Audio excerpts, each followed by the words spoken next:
Welcome to the Heart of Wealth, your weekly pulse check on the wealth industry. I'm Sophie Downes, your host for this week.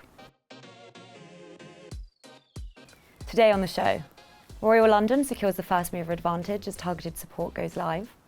We explore the platform tech failures stifling investor access to ETFs. And finally, why the succession effect is more than just a TV show, as we lift the lid on the internal tensions tearing apart some of the UK's wealthiest families. Joining me today are two Citywire journalists, Gilbert and Nour, and Netwealth CEO Charlotte Ransom. So welcome everyone. Thank you. Thank you. So targeted support, it might be worth us just doing a quick 10-second rundown of what it actually is. Jack, do you think you can do it? 10 seconds? 10 seconds. Okay. Targeted support is a new form of regulated activity that sits between advice and guidance and means firms with permissions can offer kind of ready-made suggestions to their clients based on grouping them into segments. So certain segments, this investment might be suitable for you, or you should increase your pension contributions to X. Mm-hmm. And this week we've seen Royal London and Coulter both get the green light to start delivering this. How much of an impact do you think this will actually have? What are advisors thinking? So advisors, our readers, I think our advisors think this is going to have an impact. It's going to be a big deal, but mainly they think it's going to play into kind of the people with, £50,000 in their ISAs, people accumulating wealth in their 20s, 30s, 40s, for example, who maybe go to one of these providers and say, I'm not sure which fund I should put my pension into, or which fund is the best for my ISA this year.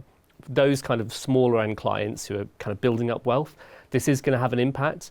What advisors are more sceptical of is the kind of impact on the financial planning, retirement planning side of things. So people in their 50s approaching retirement who've got big pension pots. I don't think this is going to kind of replace what they do, and I think advisors are sceptical that it will replace what advisors do today in terms of that retirement planning, and particularly for clients with £1 million plus pots. Mm-hmm. Charlotte, I'd be intrigued to hear your opinion here. As a CEO in the wealth space, you'll be seeing the advice gap a lot more closely than we do. Do you think that targeted support will be the silver bullet that the industry needs to get people investing? Well, I think it's good to be addressing the advice gap, which has got worse. So if we think about Consumer Duty and the other regulation that has ultimately made providing advice more expensive and therefore ultimately more risky for the advice industry more generally, the advice gap has grown. But if we think about what then happens is typically for the people not taking advice, they often are ending up in places like cash. And this is where the idea behind the targeted support is good. But I think the regulator really has in mind the banks. Because if we think about it, we know the banks have clients with very significant cash holdings. I mean, the lower end, 10, 20 grand, but also further up as well. And in their case, they absolutely have got the bank of information across, potentially millions of different customers where they can send those nudges and say, people like you are looking at doing this.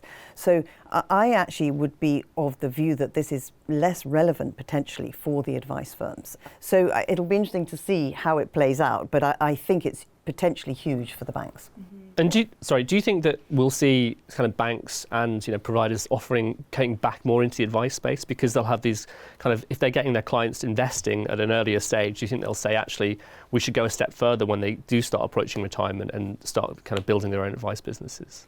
Well, that will be interesting to see, because a lot of this will then come down to as well how technologically enabled they are, because as we said at the outset, this is typically targeting lower value clients. Yeah. And therefore, unless you have a really good technological infrastructure that you're supporting that advice work within, it becomes very unwieldy quite quickly. Mm-hmm. Jack, how many firms have the FCA said are already authorised? I think they said this week there's 7 firms who have got authorizations to offer it, but this is mainly the kind of providers, the insurers, I think, at the moment. Yeah, I mean, my one worry about all of this is offering a service which is free, which you can then be compensated for by potentially, commissions on, yes, cross-subsidisation. Let's leave it at that. So that is a concern, because we have known in the past that has been a big problem for the banks historically, where ultimately there has been mis-selling. So I think that's another thing that's just in the back of people's minds. And I think the other aspect just to take into account is the regulator, quite understandably, is very focused on vulnerable clients.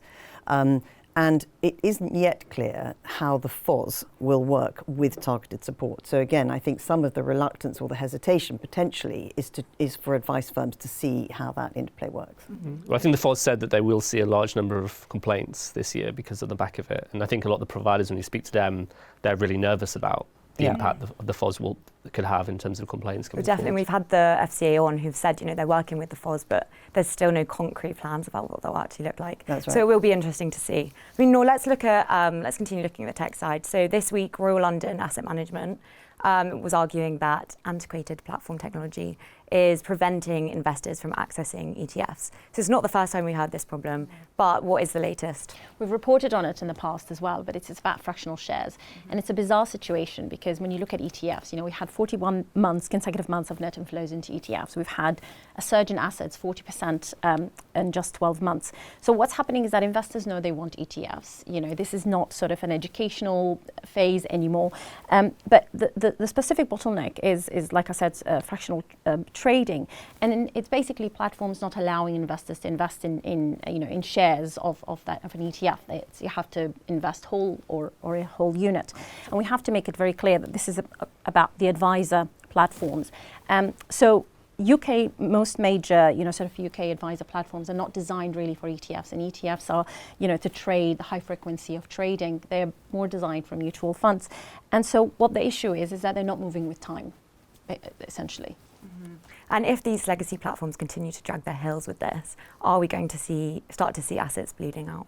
Absolutely. I mean, we talk about the generational wealth transfer all the time, and you've got what's really interesting is that this is not just a technical sort of issue. This is a competitive issue.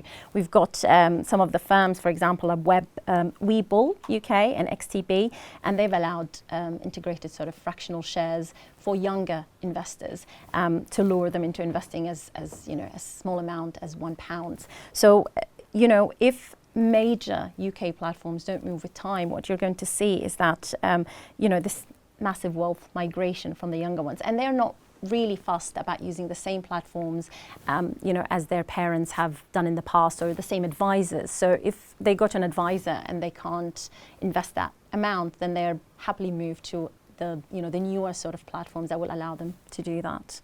Yeah.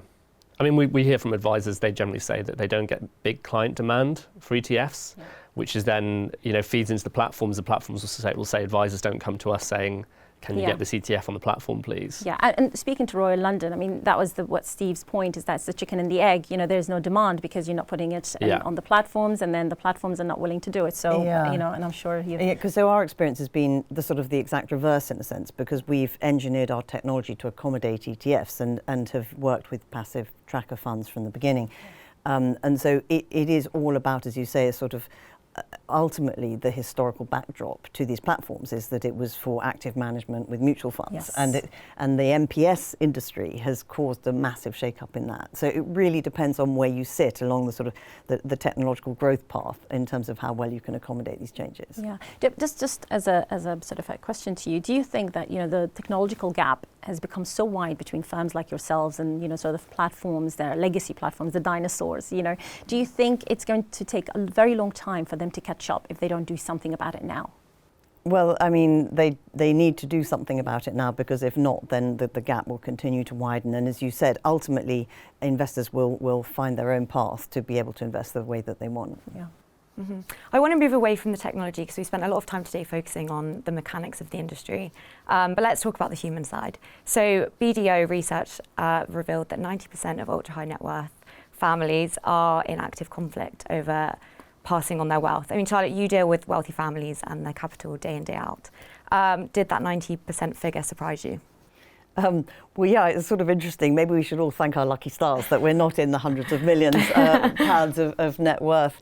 I mean, at Netwealth, we're typically working with people with below 20 million. So we're not in the ultra space. We're in the affluent and high net worth space. But I think what that piece raised was a very interesting point around humans and their money.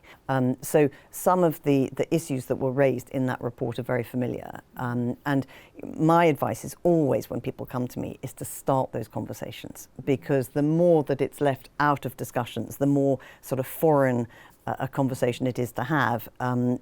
It's extremely limiting and often quite dangerous in terms of how relationships play out. Mm-hmm. And I mean, Netwealth famously sits at kind of the intersection between wealth and technology, and that human side and technology. What do you think? Are we at risk of giving too much attention to this growth in technology when there seems to be a real issue still with that human relationship side? Yeah. So I'm often asked about this because one of the questions that comes up is AI going to replace the human effectively? I mean, across all jobs. And I think we're all agreed that actually, no, AI is not. You may be replaced by a human who's using AI. But I think actually, no, technology is a massive enabler. And I'll use the example that we see at Netwealth where, and I'm going to generalize here, but half our clients are women. And if I were to generalize, women often find visualizing what happens to their money and lining that up against their goals much more empowering and enabling than looking at a piece of paper with some, with something written out which describes what will happen to their retirement money. So I actually think technology is a hugely powerful enabler alongside the human. So, you can have an excellent human who I think is less good if they just have a PowerPoint presentation in front of them that they're talking through, than if you can bring up a screen at the same time and then start talking about, well, let's have a look. If inflation were to move from 2.5% to 5%, how does that affect things? Or if you want to bring your gifting forward, what does that mean for your own retirement plans? And so it has to be those two things. I think that the forward for wealth management has got to be the hybrid approach. And that is all the time we have for today. A massive thank you to our production team and to our guests, Charlotte Ransom, Nour, Azhar and Gilbert. We'll see you next week.